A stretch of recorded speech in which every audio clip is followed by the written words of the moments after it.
গত সপ্তাহের রাত আনুমানিক 11টার দিকে পটুয়াখালীর লোহালিয়া ব্রিজের নিচে পাওয়া যায় এক যুবকের লাশ।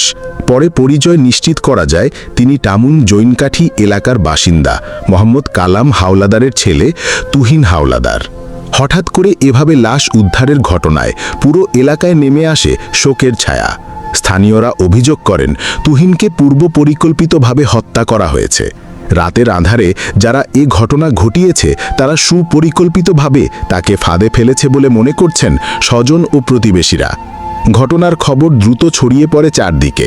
পরদিন থেকেই এলাকায় আলোচনা সমালোচনার ঝড় ওঠে। পরিবার ও স্বজনরা কান্নায় ভেঙে পড়েন। তুহিনের মা ভাঙা গলায় জানান, আমার ছেলেকে কেউ ফিরিয়ে দিতে পারবে না, কিন্তু আমি চাই যারা ওকে হত্যা করেছে তাদের বিচার হোক, ওদের কঠিন শাস্তি হোক। লাশ উদ্ধারের পর কয়েকদিন পেরিয়ে যাওয়ার পরেও অপরাধীদের শনাক্ত বা গ্রেফতারের কোনো দৃশ্যমান পদক্ষেপ না থাকায় ক্ষুব্ধ হয়ে ওঠে এলাকাবাসী। অবশেষে কয়েকদিন পর স্বজন ও সাধারণ মানুষ মিলে আয়োজন করে মানববন্ধন ও অবস্থান কর্মসূচি। মানববন্ধনে কালো ব্যানার হাতে নিয়ে শত শত মানুষ অংশ নেন। ব্যানারে স্পষ্ট বার্তা, তুহিন হাওলাদারকে পরিকল্পিত হত্যাকারীদের দ্রুত গ্রেফতার ও বিচারের দাবিতে স্বজন ও এলাকাবাসীর কর্মসূচি। প্রতিবাদী স্লোগানে মুখর হয়ে ওঠে পুরো এলাকা। আমরা ন্যায় চাই, বিচার চাই, খুনিদের গ্রেফতার করতে হবে, শাস্তি দিতে হবে।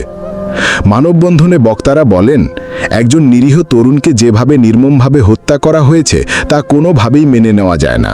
বক্তারা আরও হুঁশিয়ারি দেন, যদি দ্রুত সঠিক তদন্ত ও বিচারের ব্যবস্থা না করা হয় তাহলে তারা আরও বৃহত্তর আন্দোলনে নামতে বাধ্য হবেন। তুহিনের পরিবার ও এলাকাবাসীর একটাই দাবি, হত্যাকারীদের গ্রেফতার করে দৃষ্টান্তমূলক শাস্তির ব্যবস্থা করতে হবে। তুহিন আর কোনোদিন ফিরে আসবে না, কিন্তু তার জন্য ন্যায় বিচারের লড়াই থামবে না।